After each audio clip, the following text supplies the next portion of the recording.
سورہ کہف ایک عظیم شان صورت ہے قرآن پاک کی۔ ہمارے نبی فرماتے ہیں جو آدمی ہر جمعے کو سورہ کہف پڑھے گا، ہر جمعے کو سورہ کہف پڑھے گا تو اللہ تعالیٰ اس کو زمین سے لے کے آسمان تک اتنا لمبا چوڑا نور عطا فرمائیں گے جو قیامت کے دن اس کو کام آئے گا۔ اس لیے کہ جب آدمی پل صراط کو پار کر رہا ہوگا، پل صراط جو ہے نا وہ محشر کے میدان سے ذرا ہٹ کر ہے۔ جنت کو اللہ نے محشر کے میدان سے ذرا ہٹ کے بنایا ہے، بیچ میں ایک پل ہے، جیسے ہمارے یہاں اوور فلائی بنے ہوئے ہیں نا،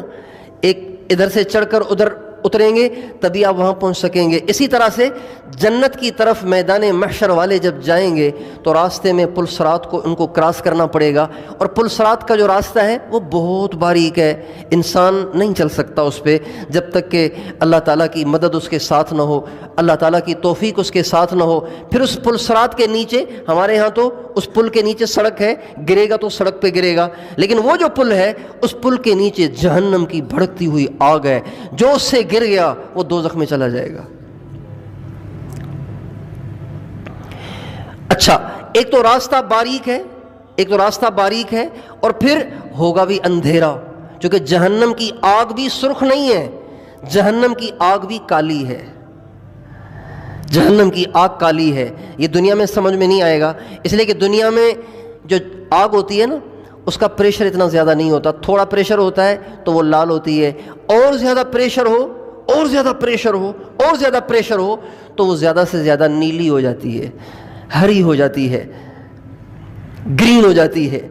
اس سے زیادہ دنیا میں آگ کو پریشر دیا ہی نہیں جا سکتا، لیکن جہنم کی جو آگ ہے، ہمارے نبی کا ارشاد ہے اللہ نے اسے 1000 سال تک بھڑکایا تو وہ سرخ ہو گئی، پھر 1000 سال تک اور بھڑکایا تو وہ نیلی ہو گئی، پھر 1000 سال تک اور بھڑکایا تو وہ کالی ہو گئی۔ آج جہنم کی آگ کالی ہے، اس لیے جہنم کی آگ چونکہ کالی ہے تو اس کی روشنی بھی نہیں ہوگی۔ تو